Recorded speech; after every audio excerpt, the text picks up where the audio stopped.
Oh boy, that looks good to me. I see that countdown. 5, 4, 3, 2, 1. Time to have some fun.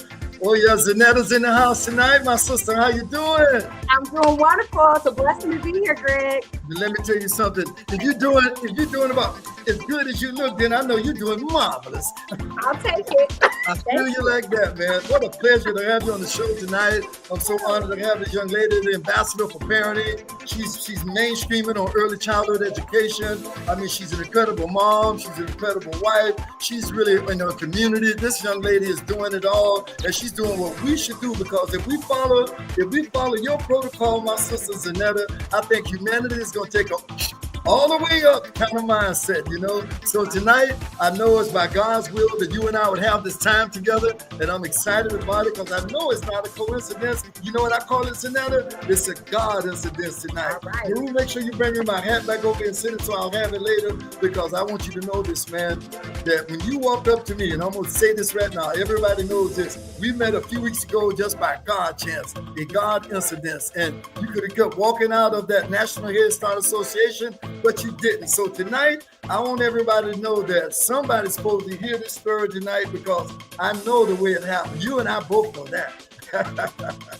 No doubt. So when the music stops, the party starts, and I'm going to make that official and say good evening to you, Zanetta. Billy Stone Jada, thank you so very much for being with us. I got your bio here in front of me, and I'm saying to myself, wow, it says something that I'm just going to start and leave it with. She is a dedicated professional with over 15 years of invaluable experience in healthcare management. And see, that's a big umbrella to me when we say health care management. A lot of people, when they hear the word health, they always relate to just the physical. But I can tell that you're more than that. I know you're a mind, body, and spirit expert. See, I might have kept that obscured until this moment. But, you know, Miss Billy Stone Jada, I know that. And I might just say Z in the house tonight, if it's all right. All right, I'll take it. Hey, let me tell you something. When I was with you and we stood there, took some pictures, popped some videos, went on social media, and I said to myself, dear God, thank you that our paths crossed. And I know it's not just for this show. You're doing something that I think is incredible. And when I looked over your bio, I see the things that you are so passionate about. You're passionate about what? Supporting the next generation. Yeah. Zanetta is a proud Washington State parent ambassador. And I'm going to say this to you. She's an advocate for nothing but early childhood education. And let me tell you something about that. I'm a retired teacher for 31 years of ESE, exceptional student education. And I know that you're dealing in a lot of the arena that I've had to deal with for 3 decades of my life. So I'm going to say, what is your why tonight? I'm going to shut up my mouth. I want to just open the floor to you and tell everybody why you decided to become an ambassador for parenting, why you decided to make early childhood such a high priority in your life. Wow. Well, let me first start, by saying I'm a mom, I'm a wife. I'm a state of Washington resident, I've worked in healthcare for many years. I'm a medical SLP. Those are the things that are about me. But when we talk about purpose, yes. I'm a big person that believes in God's purpose for us. I know that advocacy has so much to do with my purpose, and being a Washington State parent ambassador has really opened my eyes to a lot of that. So my why, when we talk about my why, the reason why I do this really probably goes back some time back to why I chose to be an advocate, but it started even as early as I can remember when I was young and wanting to support those and, that had special needs and being an aide in the classrooms, in the special needs classrooms, because I saw how some of the kids were being treated, to going forward. And my mom was diagnosed with vocal fold paresis. I gotta stop you. Go ahead. Yeah, Greg. Because hey, Miriam, did you hear that? Did you hear what Miss Zanetta said? I met my wife in an ESE classroom. She was a teacher assistant when I met her. And is that right? Me that, I told you that God had a plan with all of this. And I didn't want to abruptly stop you, but what you just shared now solidifies the reason why I know we're connecting like this. You're way over on the West Coast in Seattle, Washington. I'm way over here on the East Coast in the bottom down in Fort Lauderdale, Miami, Pembroke Pines. But some kind of way, what you're doing with this allowed us to connect. Because I remember I remember the way that you walked up to me and expressed your concern and said, hey, oh, Mr. Griffith, man, we really need to connect. I listened to you talking to Dr. Brown, and here we are. So now, as Zig Ziglar would say, we get the whole story. And there's so many layers, Greg, to how we intertwine. I mean, I heard you just speaking about how you're a public school educator. I was a special education teacher for 3 years before I went back to even get my master's as a speech language pathologist. So, early on in high school, of course, my elective was working in the classroom with the special needs kids. But it was even then that I had this yearning to want to advocate. I didn't know what it was called, but that was there. And then carrying over even until, like I said, my mom was diagnosed with vocal paresis and, was misdiagnosed as asthmatic for a long time until, finally she was able to get the proper diagnosis. But I remember even then hearing and understanding what speech therapy was about, wanting to advocate for her, but not knowing how, but knowing to ask questions. Knowing to say, well, Mom, what is this? Can I go to your speech therapy appointment with you? Like knowing to ask those questions. And then, it wasn't until probably, 4 years ago when I was, had my daughter. She was born at 26 weeks. And, I'm not sure if you know, Greg, but full term is 4 weeks. My baby, she was a micro preemie is what they call it. And, just navigating, what do I do? I had so many questions and so many fears and didn't know, for one, who do I go to ask these questions? What do I do with them? And you would think, or I at least thought at the time, I'm a woman who should know something. I'm educated. I'm a Tuskegee University graduate, undergrad, and University of Louisville Medical School graduate. And I was thinking to myself, like, I have medical background. I should know a little bit about navigating the system, and having this child and not knowing what to do, not knowing what resources, not knowing. All I knew is that all the way up until this point, I tried to lay a foundation for her to be successful. And I thought as a parent, I was failing. I thought as a parent, I was failing because I didn't know the answers and I didn't know how to get them. How old is your daughter? My daughter is 4. Yes. My daughter is 4. Yes. I have a 4-year-old and I have an 8-year-old. That's my stepson. Okay. As well. So I have 2 kids, son and a daughter. And, this was my first runnings into learning what I was going to do with this knowledge, or this mindset of not having knowledge, not knowing what to do.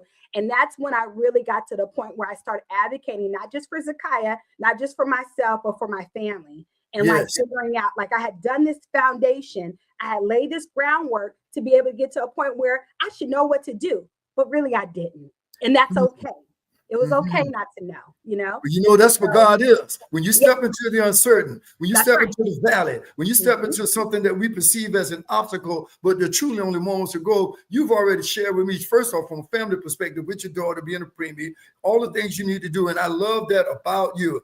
You didn't let the enemy stop you from asking the most imperative questions. How do I solve this problem and grow in the experience of being a parent? And what do you want me to do with this, so important. Yes, ma'am. So I'm going to say, woo! I applaud you, and I'm not being facetious. Listen to me, Zanetta. Like I told you, we got quite a parallel in our backgrounds. I didn't know until you came on the show tonight that you used to be an educator, and then to micromanage you more that you were an ESE educator, like myself.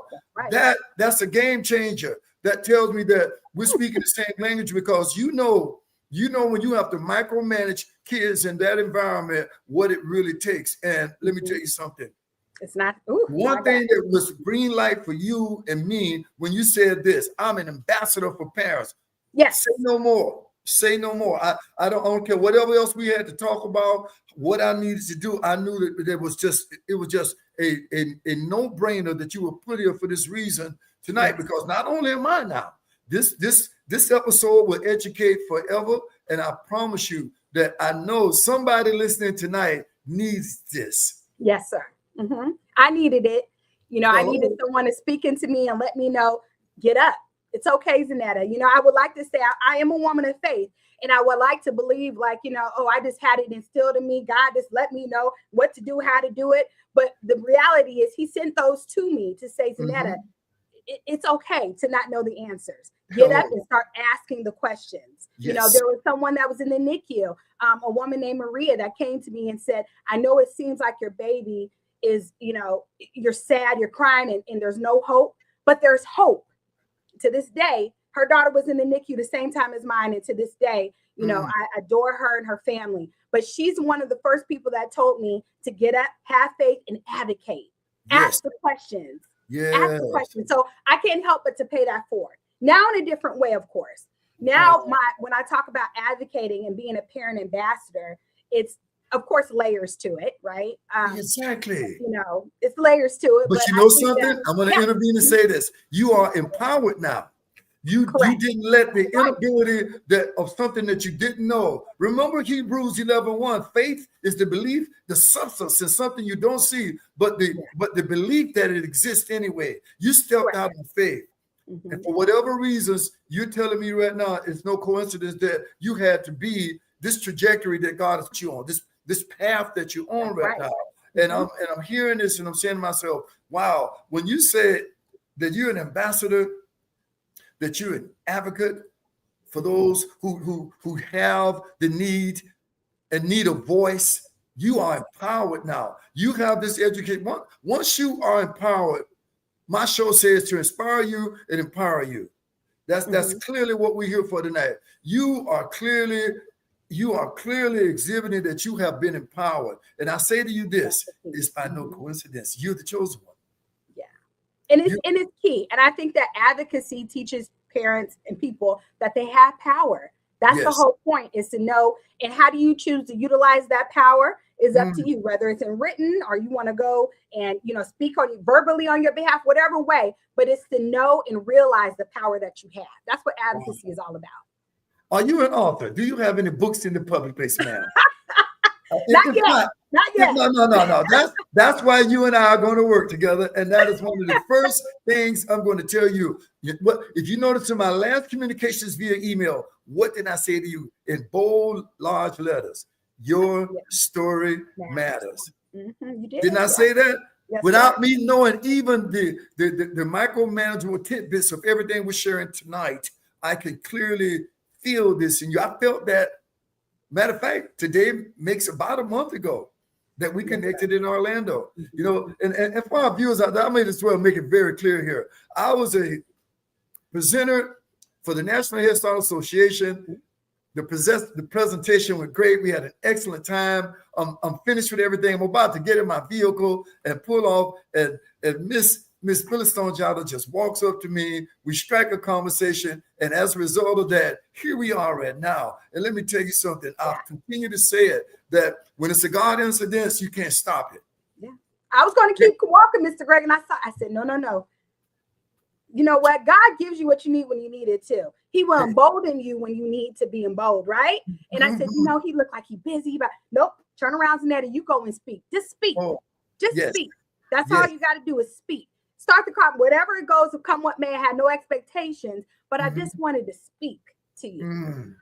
And I'm so glad that you did. Yeah, I'm so glad that you did. I'm going to say with all of the sincerity of spirit in me that this year, 2026, will put you in the mix, Zanetta. And I want you to know this, that, man, see, when you become an author and a speaker, you know, I didn't pull my books up behind me tonight. I was moving a little fast. They're back there. Mira, you might want to help me out and pull those books up a little bit, because I like to refer them and talk to them. Here's the point I'm making. And I just heard, I don't know if you know Myron Golden or not. I don't know if you ever heard of him or not, but he is so spiritually grounded as a speaker and a coach and a consultant and a corporate guy. I got him in my ear hole. And he said something that was so profound. He said, let me tell you something. Once you become a professional, that you are going to be paid for what you do because it's in print.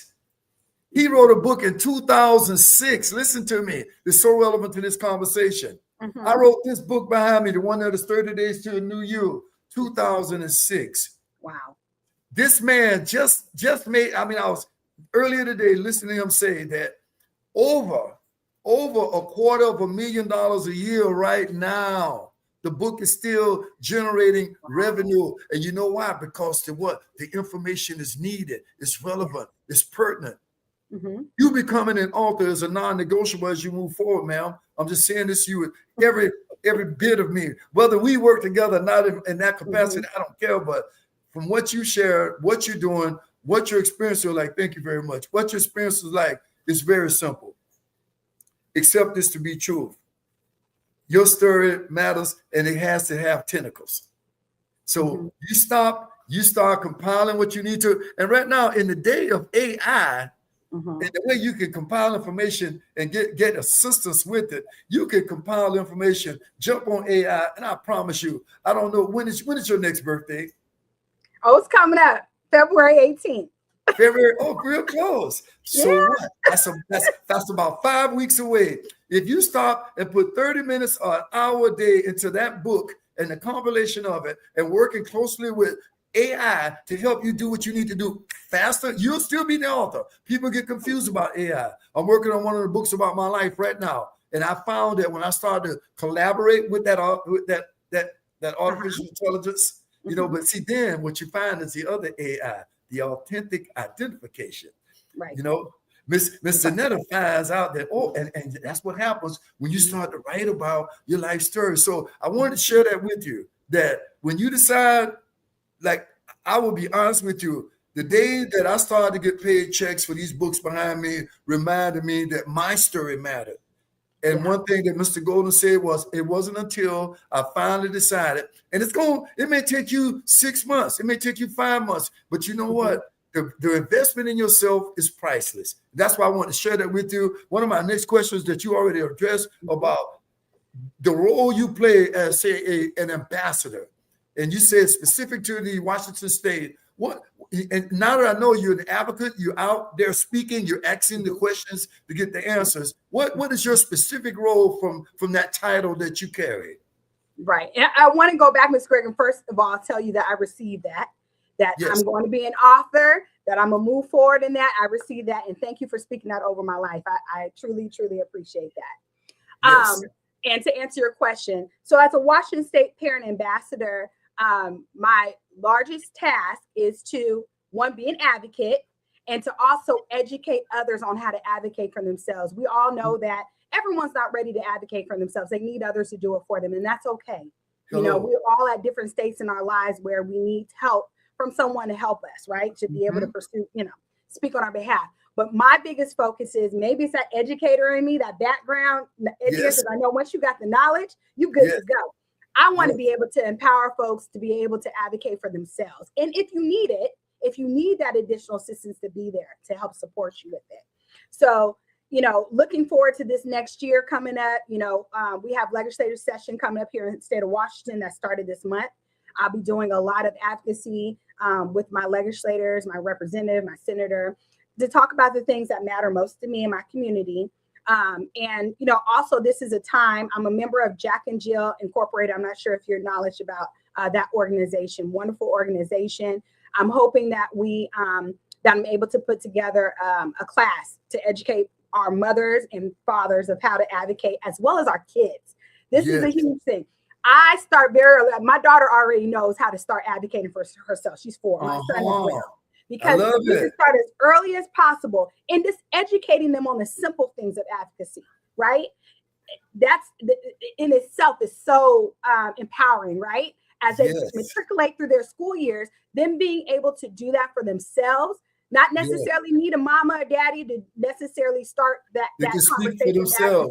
But also, knowing mom and daddy are there, it's my role as a parent to also always be to advocate for my daughter and have her back with it. But I want to teach her how to do that now, how to do it for herself. You know something. My wife just stepped up in front of me and she reminded me. She didn't know that already. When you said Jack and Jill, my father, post-retirement, went over every single week and read to them at Jack and Jill. Here in Fort Lauderdale. Yes, he sure did. So when you said that, I said, boy, she's on the right path. Let me tell you something.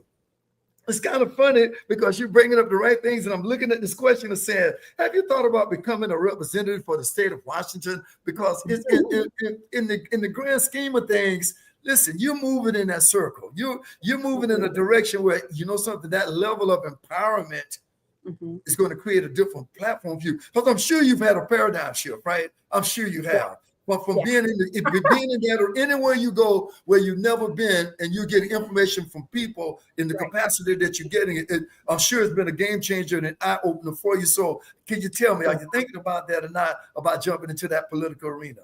Well, I will say, like you said, when you go into different rooms and environments, your mind does open. I've started doing things and being on policy councils and different things for my daughter's school and different, you know, that I never imagined I would do. Right. And I have been approached about, you know, someday possibly going into those realms as, you know, being elected official. I will say this. I'm not thinking about it in such a way right now where I'm like, how do I get going in those steps necessarily right now? My primary focus is serving my family and my community and really being able to get in a space where I feel like the things that I want and are advocating are coming to fruition. I will say that we do need representatives and elected officials that are not just here to push their agenda, but actually listening, and folks who actually have a solid plan for public education, like a true plan of how we're going to impact all students, no matter what their you know, financial, you know, place may be or status may be, their families, but that all have access to opportunity. And I think that we're struggling in a place where we're not having that state, you know, having those representatives are able to do so. So I know what kind I would want to be. This is powerful because you know where we met, right? Where did we meet? The 60th anniversary of what? Head Start. Everything you just said under that little 60 seconds or 2 minutes falls under that umbrella. And that is why I know that you may not see it right now, but man, let me tell you something. I just got to say this to you. They need you. What you're exhibiting and the knowledge base that you got, and more importantly, that you're curious. You're not intimidated by the external world. There's a power, I can tell, that's empowering you to ask the questions. And that's what a good politician would do. And especially when you're an advocate for people in a cohort, that you're coming from the disabilities cohort, you're coming from the place where there's learning disabilities, you know, there's autism, and you know, it may be fictitious, but I watched this little special thing on Netflix called 61st Street. And if you get a chance, because it's so relevant to what we're talking about, watch it. That's all I can say, because it's under the umbrella of everything we're talking about. And it's very simple. A kid gets charged for something he didn't do. That kid gets out there. He doesn't have anybody to represent him legally. He gets counsel. That counselor has a kid with autism. And his wife is now running for a place as a commissioner or somewhere in the city of Chicago. And I'm gonna leave you with that, because of what you're doing. When you sit down and say, and whether it's coming from the etiologies of a true story or not, it touched the core of me, because when I started to watch it and see a little bit of it, and I said, wow. And especially when the attorney's son is autistic, and the way things play out, and you know something, the way he's treated because of his autism. But because he had a mama who's like Miss Zanetta Billistone-Jada, who was what? An advocate for change, who had a mother who said, what? No, y'all not going to do this to my kid. Who had a mother that said, what? No, he deserves a platform too. Let me tell you something. And even though it might have been a little Netflix thing, it is so in concert with what you're doing. So all I can say to you is that I feel it in my heart. Two things that I hope that 4 or 5 years from now, we'll be sitting around having some coffee and talking about it. And you'll be saying, state representative for Miss Jada. Or you'll be saying, the author of this book, you know, blah, blah, blah, blah, blah. Amen. There's no reason why. I worked my job as a W-2 teacher for 31 years. I formed my corporation the same year. I never stopped working. You can do it. I know it's a juggling act. I already know it's crazy. Matter of fact, we'll segue to a little part of the show I always do and speak about. My books are behind me, but I hold them up, at least the one that I'm talking about now. Every every Thursday there's a Strive Masterclass. And the theme for this whole month is take my 30 days to a new you challenge. Happy New Year. Yes, it's a new year, but how about a happy new year? I remember the days that I put everything in the world behind me about this book. But now that I got it, now that I'm a 30, and it says right there in the yellow, a step-by-step guide to activate peak performance. So I make this announcement once or twice during the show to invite people out on Thursday nights, because I'm going to tell you the honest truth. To strive with big pride for the grand prize of success should be a non-negotiable. And I'm going to share strategies on Thursday night about time management, strategies on Thursday night about being an active player in your life in terms of toxic people, toxic relationships, bad habits. I want to share strategies with my audience for the entire month. And I'm offering a very, very cool special. It's typically to get into my Get Activated community. All you go to is the activator.net. It's right there on the screen. You click Get Activated Community. It's usually $97 a month. I'm running a special right now, and I call it my 30, 60, 90. 30, 60, 90-day special, where if you do 3 months, I give you a month free. That's $150 for you to have me for a quarter of your life. You get consultation from me. You get into the Get Activated community. You get a copy of this book, or you get, by choice, a copy of this book. And all I can say to you is this, and you get the assistance needed to take your life to the next level, to define yourself, to be a proactive person in your identity. Activate your true identity. I call it my AI, your authentic identification. And above all things, become a better version of yourself. I'm a retired teacher. This young lady's been in the classroom. She stepped out of it. She knows what that arena's like. You know something, and Zanetta, I'm going to say while I'm talking about this. Teachers have never made a fortune, but let me tell you something, they make a difference. Yes, they do. Oh, yeah. I couldn't stop. And I just want to share with people tonight that I'm a 25-time marathoner. And for me, I can tell you when I couldn't run a mile, but guess what? At Flanagan High School, where I taught for 16 years, I walked out of my classroom. I saw 40 kids with a cross-country coach. I said, hey, man, do you need a little help? And the rest is history. I started training with those kids. I ran 20 marathons in 1 decade. Wow. And all I can say to anyone, I believe in mind, body, and spirit. That's why I have the Strive Masterclass. This is the part of the show where, yes, I'm advocating for you to come out. All you got to do is you go to Instagram, click the messages there. There'll be a DM to say, DM the word strive, or you just go right there to the activator.net and you can win a copy of either one of these books. And you got 30 minutes with me right out of the box. And every month you get 30 minutes with me. So you handed me another one. Yes, she wants me to read something I guess is relevant to this. They say that we are all advocates. Every one of us, all of us, humanity. I love that, Miriam. She said, when we see a problem and instead of ignoring it, like you've done, Mr. Netta, when we see a problem and instead of ignoring it, we choose to face it and take action. That is truly being what? An advocate. Yep. So Miriam, thank you. And the last thing she said is this: how powerful it is when a parent who has already walked through the hardship turns back and lights the way for others. In doing so, they show those behind them that the journey can be gentler, that lessons learned can become bridges instead of barriers. And Miriam says this. She handed this to me, and I didn't want to just stop in the midst of what I'm doing, but I know what she does for a reason. She said, that is what an advocate would do.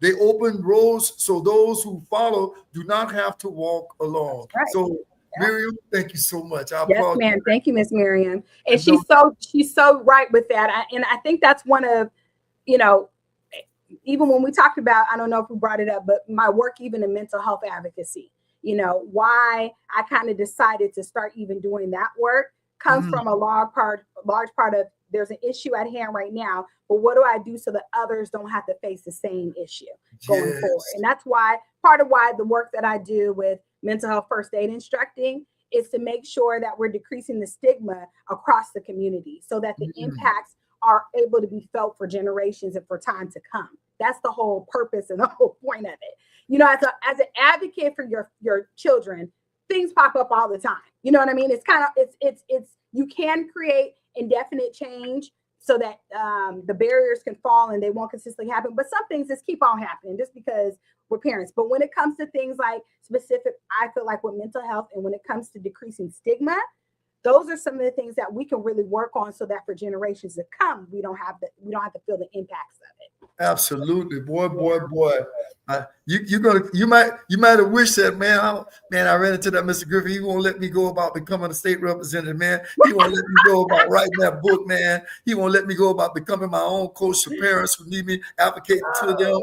You know, I have a 501c3 nonprofit, and I know that you have to have one, because you know something, there are billions of dollars every year that go untapped and back into the pot, because not enough people like you, Miss Billy Zonjata, not enough people like you who are stepping up and saying, I want $1 million. And listen, I already can tell that your mission statement, woo, they cannot deny you. That's why I said that, you know, the lights are shining bright on my end for you. Well, and I will say too, Mr. Greg, like that's one of the reasons why, even with advocacy, anytime I talk to folks about advocacy, I say, there's money there for you to tap into. You just got to figure out who you talk to. So sometimes it's not at the school. Sometimes the counselor doesn't know where the funds can come to help your child. Go to the school board. Ask your state representatives. They all got a little kiddie pool of little money set aside that they can utilize in certain ways. Ask. Be bold to ask. Don't be afraid. Ask for it. You know, and that's the worst that you can do is they can say no. But they're going to find a way. If it's really needed, they're going to find it. There's so many school districts and different folks that hold on to money hoping that no one will ask for, and they can roll it over and utilize it in some other kind of way. We can use it right now and make impact for our children today. Man, you know?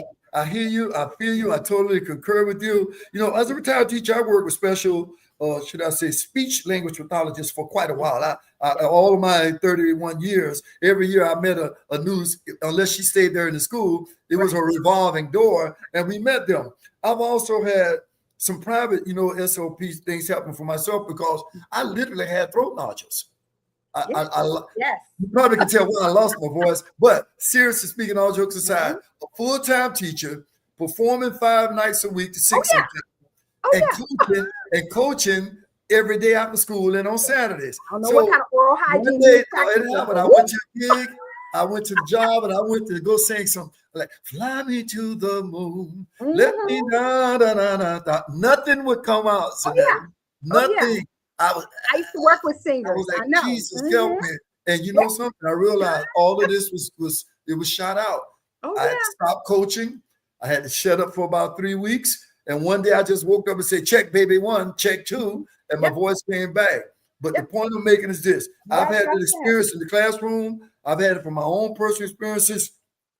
Have you worked in schools? I mean, a lot as an SLP, or you only did it for a few years, or are you still even working in schools right now in your capacity? Well, I've worked as an SLP in the schools as an assistant. Back in the day, when I was a teacher, actually, I worked in the summers as an SPLA, as a speech language pathology assistant. But when I started really looking at what kind of speech therapist I wanted to be, I chose to go to University of Louisville for to their medical school program for speech language pathologists. And so in my professional career, I mostly just work with adults in medical setting. I was just going to say, I used to look and do this whole workup on preachers, because preachers have such issues with vocal hygiene and everything. And as a teacher, I used to lose my voice all the time. Especially being an early teacher, not having a whole lot of skills. And I found myself constantly yelling all day long at folks and then not having a voice. So I know exactly what you're talking about. So I haven't worked in schools directly outside of being a speech therapy assistant. But I will say this, it's a hard job to be a speech therapist in the schools. It's hard work. That's why you see that door of evolving. It revolves a lot. So especially in ESC, that is why I actually got my master's degree in ESC, because honestly, as a full-time musician, always on the road, coming home, I would do a lot of sub-teaching. And then it just happened to me after one of my jobs one night. I was promised another gig the next week. Long story short of it all, I didn't get the job, but I still had a new BMW, a house, a wife on pregnancy leave, and 7 musicians to have paychecks for it. So what did I have to do? I had to take a look and say, well, what am I going to do here? I went back to school. I got my master's degree. And let me tell you something. It's probably the most important thing I ever done in my life to get the stability that I needed, that I had. Here's the point I'm making about all of that, is that I realized then that there was a big need. That's my point. You found the same niche market. There was always a critical shortage in exceptional student education. And I said, well, what can I do? I don't have to give up my music because I know it's I talk about monetizing your passion all the time. And see, that's why I know yours is going to be huge because your passion for this is in you off the chain, sister. You know, you all the way up, you know, and you know, it's just like Myron Golden said today, we fall down, but we get up, like Donovan McClurkin was singing. He spoke about that. And hey, no matter who I'm coaching, there's somebody still coaching me. I'm still learning from others. I turn on my YouTube. I turn on in the morning and get Tony Evans. I turn on and get my message from my church on Sundays. You know, then I was there and took my communion Sunday. So the point I'm making here is this. You've just shared enough with me. You know, what do we got to be about? A good 35 minutes or more right now. Let me tell you something. I'm so blown away with the things that I found out that I had no idea exist. And I'm so proud of what you've done, how you've advocated in the capacity as an ambassador. And I know that there's a light ahead for you, man, that, I don't know, they're going to have to get some real big, strong batteries for you, man, because I can tell that you're out there and you're doing what you do, you know. So, I mean, you know, I wrote these questions and I just saw one that I kind of want to ask you about. It says, your mission to destigmatize the narrative around mental health is very interesting. It says, what hypothesis would you present to support and quantify your position on this very sensitive subject of mental health, to destigmatize? Yes, your position on that. You know, I think that it's important to get back to the essential need of education. People know not. They're afraid because they don't know, right? So I think that, and I try to also live as a living example of what I preach. So as a Black woman and being a part of the Black community, we know that there's a huge stigma about mental health. It's gotten better in my respects of things, but I still see it from my different educations of going out in the community. I really enjoy doing classes with Black churches. I have a huge focus area in that because of the fact of the mix between the Black community as well as the religious take, I guess you could say, from you know, from in terms of mental health and the stigma that's associated with it. So I think that one of the huge focus areas I can do is teach people and be an example of living a life of destigmatizing mental health. I have family members that have a history of mental health that I know of, that I've been there and been able to support and help them kind of even within themselves destigmatize it, right? Because of the fear of not wanting to get help because of the judgment and, you know, so on and so on. So, you know, it's the best thing that I can do is advocate and educate. So that's why I became a mental health first aid instructor. I love that. Advocate and educate. You know, Michael B. Jordan, the great actor out there, you know, was on 60, not 60 Minutes, well, CBS this morning. I love that program. If I'm up in the morning, I can watch a little bit, or I tape it and come home and watch it. That brother is so authentic. He was so transparent because he spoke about exactly what you're talking about people putting the blinders on about mental health. Because she asked him a very powerful question. She said, you play a lot of dark characters. And she was saying, Michael, man, how do you just detox yourself? He said, I had to get therapy. Oh, yeah. I could imagine. I had to get therapy. That movie was something. I didn't see Sinners yet. I said I'm going to see it. I haven't seen it. I said I'm going to see it. My wife don't like scary movies and stuff like that. So I said, well, I'm gonna sit down one night on my own. But I could tell by the way he spoke about it, the character he had to come into, and you know, on the dark side, you know what happened to the guy from Batman. Val Kilmer, who? One of the guys that played the Joker in one of those Batman movies, this guy, he couldn't come out of character. He couldn't come out. And the sad reality is he got too far gone that way. So he committed suicide. So what Michael was saying is that, listen, I realized when I stopped the movie that a lot was still going on in me, and I had to stop, be still, and recognize that I needed help to make sure I could totally exit that method acting that he was into. So when you say this to me, that is why that question was one I had to ask you, because I know that once we can break that destigmatization, that huge hurdle to get over, then and you know what I love about people like him? See, him, I forgot the Tony Curtis, Jamie Lee Curtis is her name, was another one. People who are already out there, already on the other side, got more money than you ever could imagine. See, if they can say, I got all of this, but I still needed this, that's a game changer. That's See, right. we're everyday middle class working people down here doing what we do out here, creating this forum for help for others. But when someone's got that platform, like, he didn't have to bring that up, Zanetta. He didn't have to mention that. Right. He didn't have to mention that at all. Living, and the fact that he did. So I applaud you for what you're saying you're going to do now. The segue is into a question like this. How can we create what I say, should I say a coalition of people who are educators, politicians, medical professionals, to bring this needed awareness to the subject of mental health? How do you feel about that? What do you think? Because you're connected to all those arenas. Yeah. You know, when you say all those different areas, and when you talk about coalition, what I think about is community. So when I'm thinking about community and how do we bring together, in fact, it's something that I've really been working on recently about not necessarily organizing, but how do I bring forward community and bring together for community?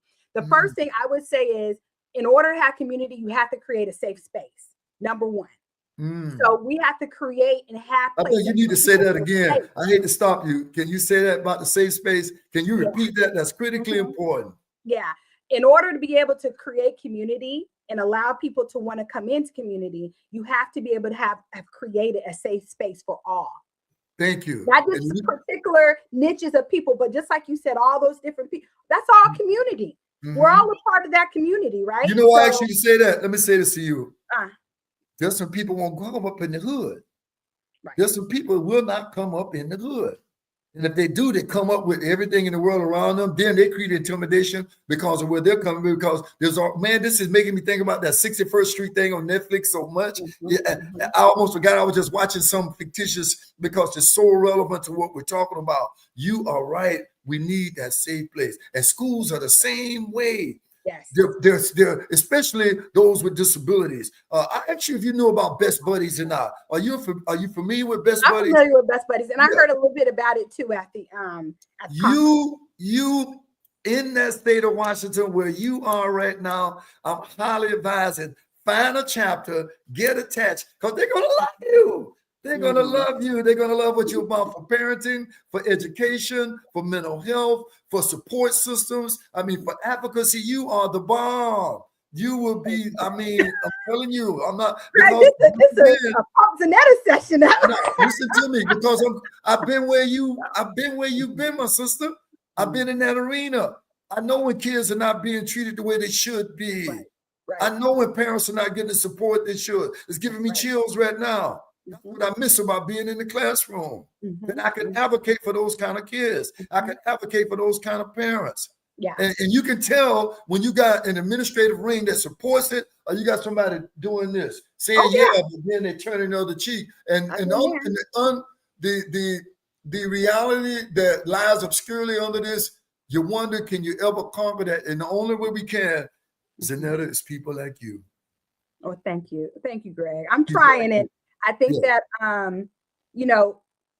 just even when we talk about community, like that is such a huge driving force. Like even thinking about how, I know it's like a proverb, people say it takes a village, but it truly does. That village is community. Yes. And I've had to, in my mind, create this community even for my family. And I started it with preparation a long time ago, but now I'm looking at opportunities to, when things are coming, I can't help it. It's going to be here. But what do I need to do to put things in place to decrease the barriers that I face every day? And that's how we even get into talking about work-life balance and all that stuff. But how do I start decreasing those barriers so that my daughter has opportunity, so that all kids in my community have opportunity? That's what it's really about. Taking the barriers down so that they can be able to do it. And not just opportunity to live and go, but to thrive. Opportunities to be able to go to college and have a career, not necessarily college and career, but have a career. We need to set them up for them to be able to gain those opportunities. And that's by decreasing the barriers. We have to do it. Can I intervene and say this to you right now? You said something when you spoke about college. do you realize for the first time right now in the present day and time, far less people are opting for college, but are going to, you know what, vocational school? I hope so. Because there is so much of a shortage of entry-level workers, so much of a shortage for people who really want to be of service to humanity with their hands, with their cognitive abilities in their hands. I was out taking a 2.5 mile walk today, and I walked up on, quote unquote, some entry-level workers, I'm sure, for parks and for the community that I live in. So it's a community where this is well kept and things like that. I'm blessed to be in a gated community where things are good. But they were out digging trenches, tearing up the sprinkler systems to make sure that things could be in order. And it was very interesting. And it comes back to the political arena that we're in. There was a very heterogeneous group of people there. If you're feeling me, Miss Billy Zonchata, a very heterogeneous group of people, Black, white, Hispanic, Puerto Rican, Cuban, and some of them couldn't even speak English. You could tell because I walked slow enough to let my ear could catch how, but you know what they did know? They knew the skill. That's right. They didn't know, they knew how to get in and be as one in the trenches. And at the end of the day, there's so many more jobs out there where that is needed. Now we got a very fragile kind of tension in this country right now because of immigration and the platform they're saying that it takes jobs away from those here domestically and all that good stuff. And I'm like, no, man, all it comes down to is simply this. People have a need no matter what your color is. People have a need no matter what the situation might be. And all you need to do, as you said, you know, you don't have to go to college, but you should have something you can get certified in. And I always say this, man, just have a passion for it. Even on the most bottom line of what you're doing, even like I did as a teacher. I love my job so much, man. You got to understand something. I got out of graduate school and got a job. Hurricane Andrew just came to Florida and wiped out all the schools down in the area where I was. I had to leave Dane County, go up to Broward County, and just plead for a job, and I got one. And I was so excited about it. But they said, Mr. Griffith, you're going to have 6 classes in 6 different rooms.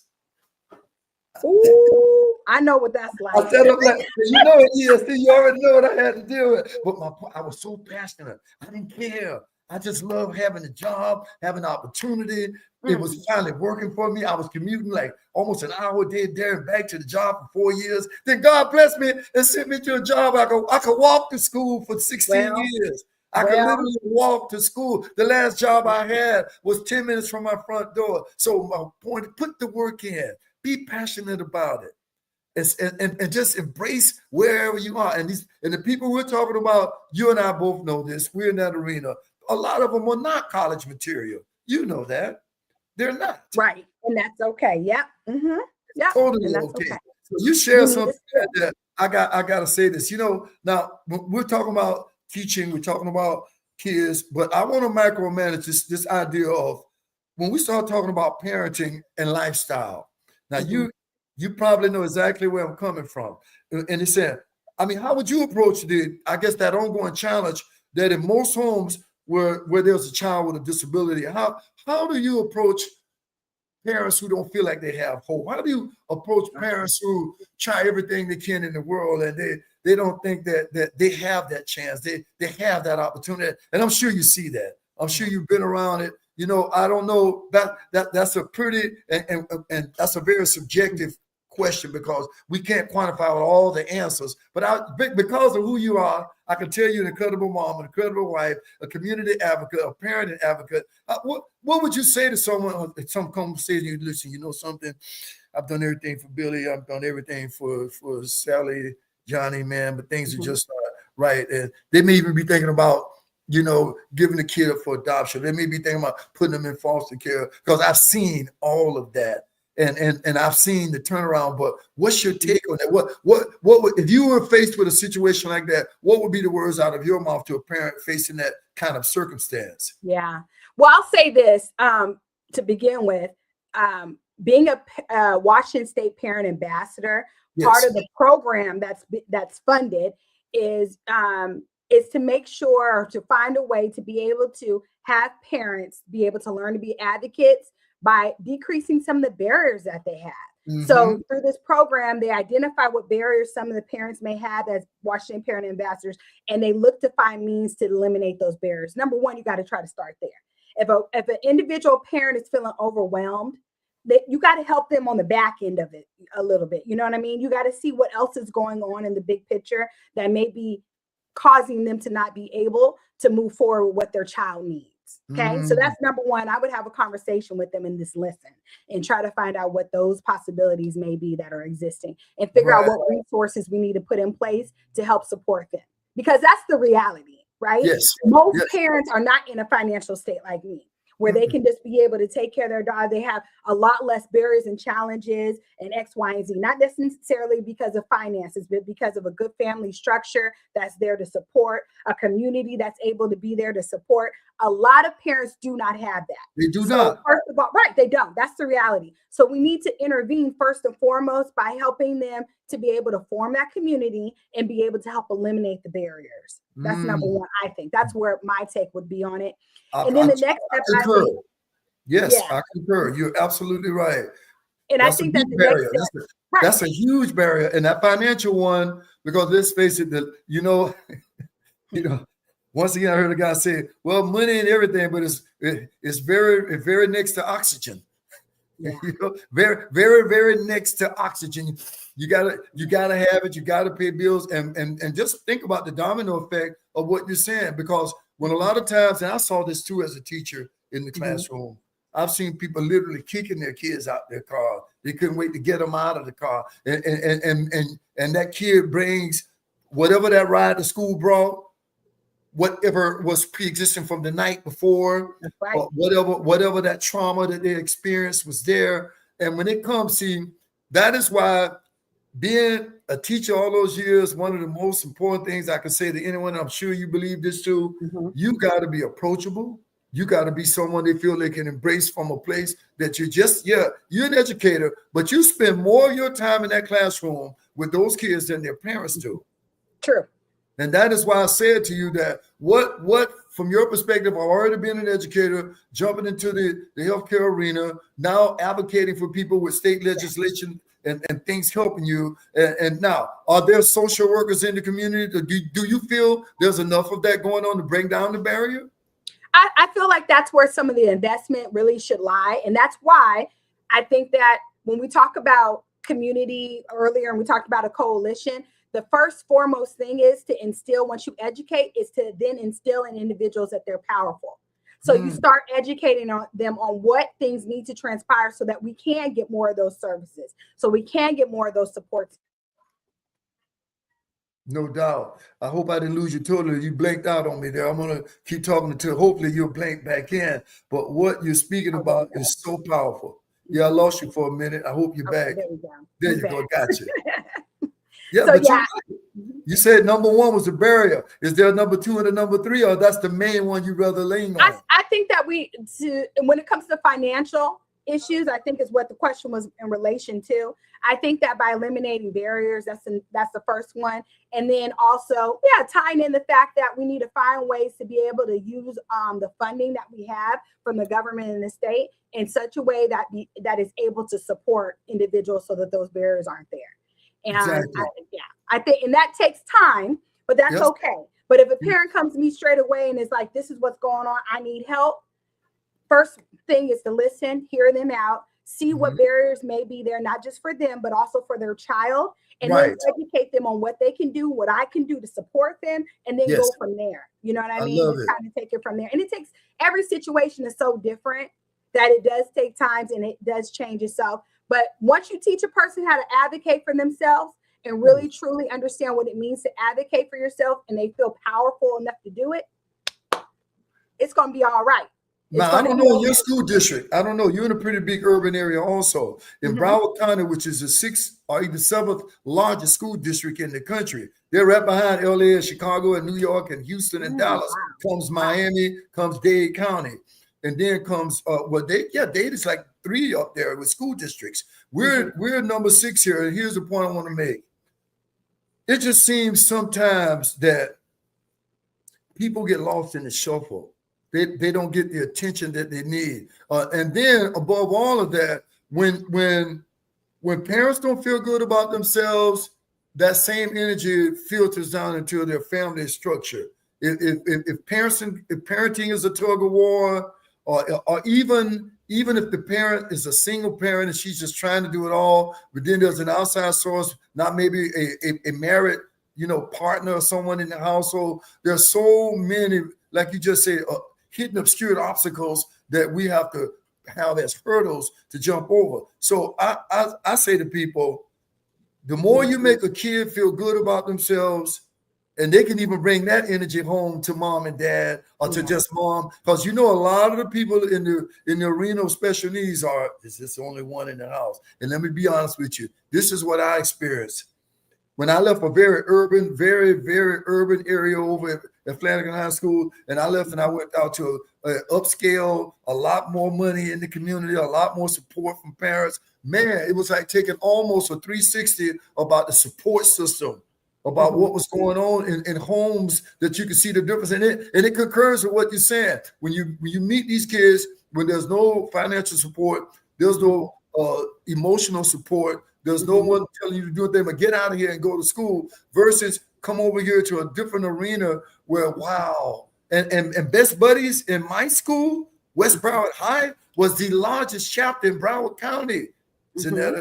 So I saw it and Best Buddies is totally just such a powerful organization. Speaking of that right now, shout out next week, the director for the Southeastern Conference of Best Buddies, Andy Allen, will be here. I want you to make sure you don't miss it.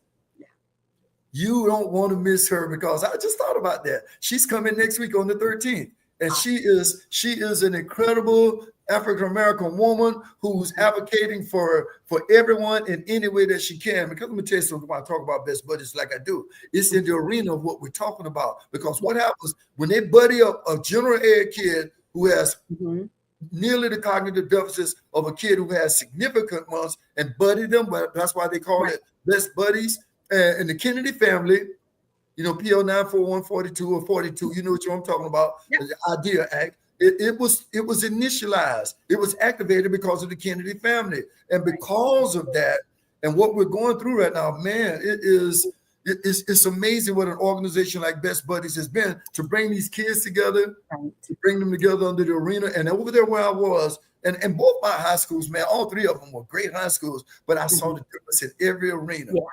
Totally different. And I mean, still, should I say, rendering the same services. Wonderful. It's amazing, man. And money talks. Money is power. Money is position. We're living with that right now with the existing government that we got right now, because so much money is, people got so much control and they take it. And it's kind of sad, because you and I both know we're living with budget cuts. That's something that I don't even want to get into politics, but because of that, and the way I heard that almost 80% of the money to kids with disabilities was cut. Well, Greg, I mean, we can get all into that. I mean, when we look at different cuts, and, I look at even the medical system right now, like I've been advocating on the side with some different things with Medicaid cuts. And people don't realize even the impact of Medicaid cuts on our kids. Yes. You know what I mean? And their family foundation and structures, and how that impacts them over time.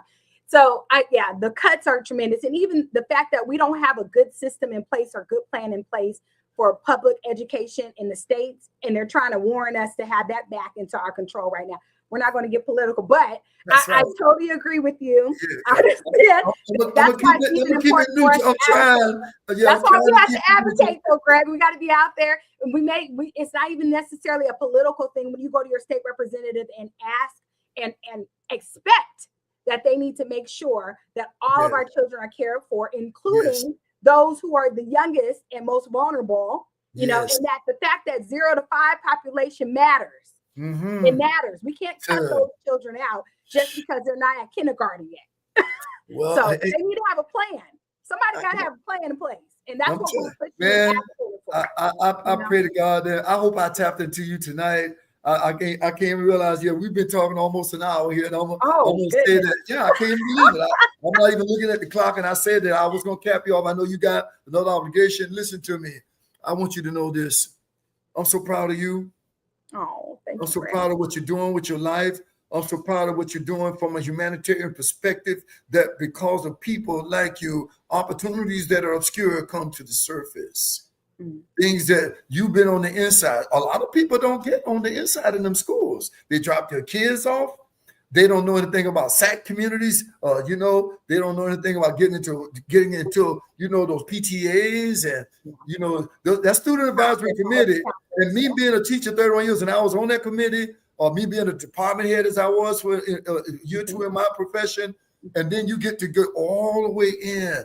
You get to micromanage what's going on. You get to see, okay, this is the way it is. And let me tell you something. Big difference once again. And you said it. When you got parents who are advocating for their kids, parents who got a voice and getting out there making it work.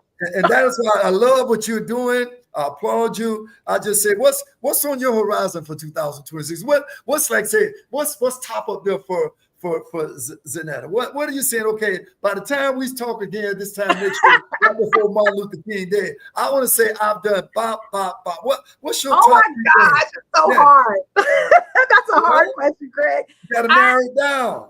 I think I just want to continue to be in the spaces that I have been in, but now that I have some thought and education behind it, taking that to the next level to really have impact and to really see the impact that's manifesting.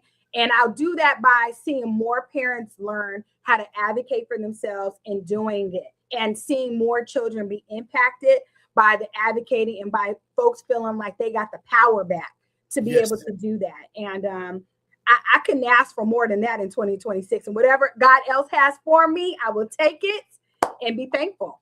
Let me tell you something. I'm going to say this to you. We're at 1 hour. I want to tell you that when I started music back, just like I started it, I want to say that this has been my honor. It's been my pleasure. I'm so happy that God said, I want you all to connect. And before I leave, I always just do this sometime. I just put my little hat on. And I know you're an advocate of what my hat says. You can see it. And I say to people all the time, if you're not trying to get up every day and live from a mind, body, and spirit perspective, you're living with imbalance and you're living with chaos. I mentioned to you that I'm running my program. I'm just going to say good night to Miss Billy Zonjata, but I'm going to say one more time. Thursday nights, theactivator.net, come into the Get Activated community. And anyone out there right now, because it's this time of the year, I'm not big on all these New Year's resolutions and all that. All I'm big on is look at where you got your pain points. Look at where you got some areas to work on. And I know Ms. Zanetta can say the same thing. We all got them. Yeah. We all got them. Maybe you need a coach. Maybe you need someone to help you out. Way over on the West Coast, I'm sure she'll be leaving her credentials with me, and I'm going to leave them over here after this. But I want to thank you for just being able to be the advocate that you are, because I know this to be the truth. Somebody got to do it. Thank you. Something spoke to your spirit. Something spoke to your spirit to say, I'm the one. Like you said, you got your daughter there, you got your son there, you got your husband. You're juggling it all. And look at you. You look marvelous. Whatever you're doing, you keep on working it, because we need you. Miss Zanetta, we need you. You be blessed. I thank you so much. And I'm just going to say this to you, man. I know I put you on the spot by saying that about 2026, this is your year. Thank you. Thank you. I say to you that this is your year, because I know you got big plans. I don't think you would have been at that Head Start conference all the way over in Orlando, Florida, unless you had some big plans. And you know what? God don't give big dreams to small people. That's right. I receive that. Thank you so much. So now, if you want people to know how to contact you, if they're in the Seattle, Washington area, this is your platform. I'm going to give you the last 30 seconds or so. If you want to learn about who you are, where you are, how do they reach you? Okay. You can reach me on Facebook, Zanetta Billyzone-Jada. You can also reach me via email, zl_billyzone@yahoo.com. I'm available here in Washington. I'm open to traveling or open just to have a conversation. And if you're in need of it, I'm here with you and for you, ready to teach you how to advocate as well as be an advocate for you. So God, thank you and God bless you. Oh, thank you so much. That word advocate, and especially these populations, they all have their advocates too. the ones who decide to use one. And I know you'll be the world's greatest. So I gave you that last platform to speak on. I'm going to say good night to you. God bless you. Keep doing what you're doing, because once again, Miss Zanetta Billistone Jada, we need you. Be blessed. Thank you. Take care. Take care. Thank you so much. I'm going to end this stream and say, hey, I love it.